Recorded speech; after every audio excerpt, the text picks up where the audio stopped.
Ajẹ́gùn ń jí gbogbo ògùn tó bá ti wà lára ẹ̀dá tí jí lẹ̀. Yálà ògùn tó ti ṣe tipẹ́ títí ń bẹ lára rẹ, tó bá lo ajẹ́gùn yìí sí, yóò jí lẹ̀, yóò sì náà, yóò jí gbogbo ògùn tí bá ń bẹ lára rẹ lẹ̀. Ọ̀pọ̀lọpọ̀ àwọn ọmọ jí tí wọ́n ṣiṣẹ́ orí afẹ́fẹ́ ni wọ́n ti complain, wọ́n láwọn lọ́sẹ́ kò ṣe. Má dẹni tí ń bọ̀ ó ṣiṣẹ́, má dá lẹ́bi. Oníṣẹ́ ọwọ́, oníṣẹ́ oṣù tí wọ́n ṣiṣẹ́ fún ọ, má dẹni tó bọ̀ ṣiṣẹ́ lẹ́bi. Torí ní tó ṣàṣe fún ọ, yóò sọ fún ọ, ó ti ṣe fẹ́ nìkan rí tó ṣiṣẹ́ lára rẹ̀. Ara ẹni ó kíyèsí. Ẹ̀dá lè gbìyànjú ẹ̀ fúnra rẹ̀, ó lè máa gbìyànjú nǹkan míì fúnra rẹ̀ nígbà míì tó yẹ pé pàbó náà ni ó jà sí.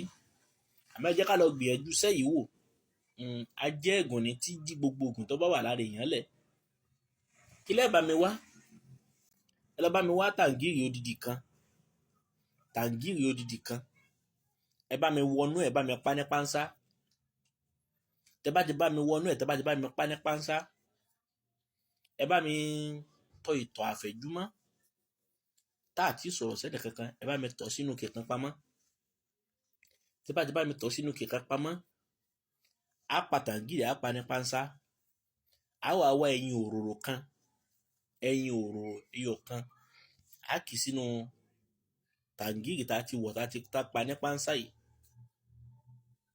Á wá lọ epo ọ̀bọ̀ díẹ̀ tí ó kúnná, á dàlé. Ìtọ̀ àfẹ́jùmọ́ tá a ti tọ̀ yẹn nídìí wa, á ta díẹ̀ sí, á ta sí, á wá fọmọ rí pa tàǹgìrì ń dé padà. Á wá gbé karí iná. Ẹ jẹ́ ká sè é. Tá a bá sè é, tó bá pẹ́ lórí iná tó jiná ẹyin yẹn, ẹ jẹ́ ká sọ̀ kalẹ̀, ká jẹ́ kó tutù. Ẹ jẹ́ ká mú ẹyin yẹn, ká bó, ká ṣàdúrà sí, ká jẹ. Gbogbo ògùn tí bá ti ń bẹ lára wa tẹ́lẹ̀tẹ́lẹ̀ tó ti sùn, tí ó dìde, gbogbo ẹ̀ bẹ̀rẹ̀ sí máa ṣiṣẹ́. Àdúrà wo gbà lọ́wọ́ bà wá ṣe àní lórí àṣetì. Ìwọ náà má fi kọ́ máa gbìyànjú lẹ̀, má sì fi kọ́ máa ṣàyẹ̀wò ara rẹ lẹ̀, kí o máa ṣàwádìí ara èèyàn. Ó ṣe kókó, àdúrà wo gbà. Fáǹfààní ẹ̀yin tẹ́ bá nídìí nọ́mbà mi ò yí padà. 081 09 68 11 94. Òun náà ni WhatsApp nọ́mbà mi. Tẹ́ bá dẹ̀ fẹ́ kọ́ mi ní normal call, item mi 090 29 34 70 87.